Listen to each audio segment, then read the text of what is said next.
ഇപ്പോൾ ഒരു ട്രെൻഡാണ് സമൂഹ മാധ്യമങ്ങളിൽ വഴി പരിചയപ്പെടുകയും എവിടെയെങ്കിലും വെച്ച് നേരിൽ കാണാമെന്ന് പറഞ്ഞ് ചെന്ന് കഴിയുമ്പോഴായിരിക്കും വലിയൊരു അതിക്കുഴിയിലാണ് വന്ന് പെട്ടതെന്ന് മനസ്സിലാവുള്ളൂ. ഇത്തരം വാർത്തകൾ മിക്കവാറും തന്നെ വരാറുണ്ട്. എന്നിട്ടും പഠിക്കുന്നില്ല. അത്തരത്തിൽ പെട്ടുപോയ ബധിരന് മൂകനുമായ ഒരു യുവാവിനെ ഒരു സംഘം ചേർന്ന് മർദ്ദിച്ചു. അതും ആ യുവാവാണെ കൊല്ലംകാരനാണ്. സമൂഹ മാധ്യമം വഴി പരിചയപ്പെട്ട ഷബ്ന എന്ന പെൺകുട്ടിയെ കൊച്ചിയിലെ ഒരു ഹോട്ടലിൽ മുറിയെടുത്ത് അവിടെ വെച്ച് കൂടിക്കാഴ്ച നടത്താൻ യുവാവിനെ ക്ഷണിച്ചു വരുത്തി. ബധിരനും മൂകനുമായ യുവാവ് അവിടെ എത്തുകയും കൂടെ ആ മുറിയിൽ മറ്റു 3 പേർ കൂടി കയറുകയും ചെയ്തു, ചെറുപ്പക്കാർ. തുടർന്ന് ഈ പെൺകുട്ടിയുമായി ലൈംഗിക ബന്ധത്തിൽ ഏർപ്പെടാൻ നിർബന്ധിച്ചു. അതിനെ വിസമ്മതിച്ചതിനെ തുടർന്ന് സ്ത്രീയുടെ കൂടെ വന്ന യുവാക്കൾ മാറി മാറി മുഖത്തടിച്ചു, മുതുകത്ത് ചവിട്ടിക്കൂട്ടിയെന്ന് പറയാം. ആ യുവാവിൻ്റെ വാരിയല്ലൊടി തലക്കിട്ടടിച്ചപ്പോൾ കൈകൊണ്ട് തടുത്തുകൊണ്ട് രക്ഷപ്പെട്ടു എന്നാണ് പറയുന്നത്. ആ യുവാവിൻ്റെ തെറ്റാണ്. ഒരു പരിചയവുമല്ലാത്ത വെറും സമൂഹ മാധ്യമം വഴിയുള്ള പരിചയം മാത്രമാണ് സ്ത്രീ വിളിച്ചു കൊടുത്ത് പോയത്. ആ സമൂഹ മാധ്യമങ്ങളിലാണ് ഈ ഫേക്ക് അക്കൗണ്ടുകൾ ഇഷ്ടംവരെയുണ്ട്. ആണാണോ പെണ്ണാണോ നമ്മൾക്ക് നേരെ ചാറ്റ് ചെയ്യുന്നത്, ഇനി മനുഷ്യൻ തന്നെയാണോ എന്ന് പോലും നമ്മൾ ചിന്തിച്ചിട്ട് വേണം നേരിൽ കാണാൻ പോകുന്നത്. പ്രത്യേകിച്ച് ഇപ്പോൾ എഐയുടെ ലോകമാണ്. ബധിരന് മുഖനുമായ യുവ ആയതുകൊണ്ട് ഒരു പക്ഷേ അദ്ദേഹത്തോട് കൂടുതൽ അടുപ്പം കാണിച്ചപ്പോൾ തൻ്റെ ബലഹീനതയിൽ തന്നെ സ്നേഹിക്കുന്ന ഒരു കുട്ടി കിട്ടിയില്ലോ എന്നൊക്കെ വിചാരിച്ചിട്ടുണ്ടാകാം ഒരു പക്ഷേ.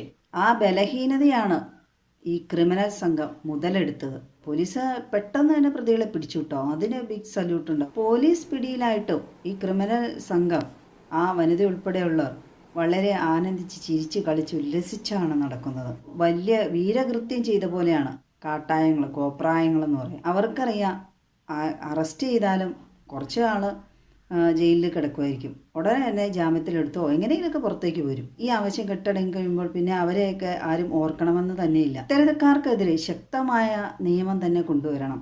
അവർക്കെതിരെ ശക്തമായ നടപടികൾ തന്നെ സ്വീകരിക്കണം. ജാമ്യമില്ലാതെ തന്നെ നടപടികൾ എടുക്കണം. പിന്നെ അവരെ ഈ പണി തന്നെ തുടരാൻ സാധ്യത ഉണ്ടാകും. ഭിന്നശേഷിക്കാരനായ ഒരു മനുഷ്യനോട് അവർ ഇത്രയും നീചമായ രീതിയിൽ, ക്രൂരമായ രീതിയിൽ പെരുമാറിയെങ്കിൽ അവർ എന്തും ചെയ്യാൻ മടിയില്ലാത്തവരാണ്. ആ യുവാവിൻ്റെ നഗ്നചിത്രങ്ങൾ പകർക്കുകയും ചെയ്തു അവർ, എന്നിട്ട് ഭീഷണിപ്പെടുത്തി. ആ യുവാവിന് ചികിത്സയ്ക്ക് ആവശ്യമായതിൻ്റെ ഈ അവസ്ഥയ്ക്ക് കാരണക്കാരാക്കിയവരിൽ നിന്ന് തന്നെ ഈടാക്കണം. ഇതിനു മുമ്പ് ഈ ക്രിമിനൽ സംഘത്തിൻ്റെ ഇതുപോലെ ഈ ട്രാപ്പിൽ വേറെ യുവാക്കൾ പെട്ടിട്ടുണ്ടാകുമോ? ഉണ്ടാകാതിരിക്കാൻ സാധ്യതയില്ല. ബധിരനും മൂകനുമായതുകൊണ്ട് വകവരുത്തിയാലും പുറംലോകം അറിയില്ല എന്നൊക്കെ ചിന്തിച്ചായിരിക്കാം ആ യുവാവിനോട് ഇതുപോലെ ക്രൂരത കാണിച്ചത്. ഭിന്നശേഷിക്കാരനോട് ഇത്രയും ക്രൂരമായി പെരുമാറി ഇവളെയൊക്കെ എന്ത് ചെയ്താലും മതിയാകും. ഇതായിരിക്കാം കേരളത്തിൽ ഒരു എക്സ്ട്രാ ദാരിദ്ര്യമുണ്ട്, അത് ലൈംഗിക ദാരിദ്ര്യമാണെന്ന് പറയുന്നത്. ഒരു മിണ്ടാപ്രാണിയായ യുവാവ് ഇത്രയും മർദ്ദിക്കുമ്പോൾ എന്ന് ഒന്നോ ശബ്ദിക്കാൻ പോലും കഴിയില്ല. അതൊക്കെയാണല്ലോ ഈ ക്രിമിനൽ സംഘം മുതലെടുത്തത്.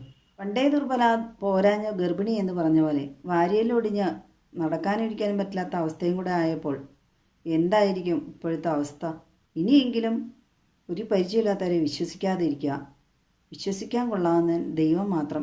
തേൻ നുകരാൻ പോകുമ്പോൾ ഓർക്കുക, തേനീച്ചകൾ കൂട്ടത്തോടെ ഒന്ന് കൊത്തുമെന്നുള്ളത്.